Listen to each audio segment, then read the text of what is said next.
The Bible said, he that is a man is greater than he that is in the world.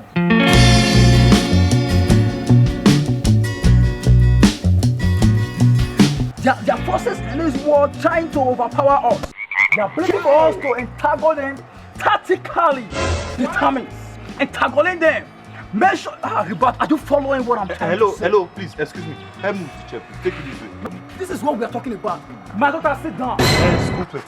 Sit down.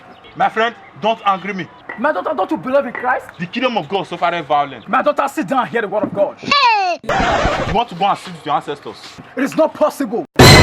You think I'm here for child's play? I will blow off your fucking head. What? The Bible said, no weapon fashioned against you shall prosper. What? Who this shit? Yeah. My daughter, sit down. You will follow your ancestors.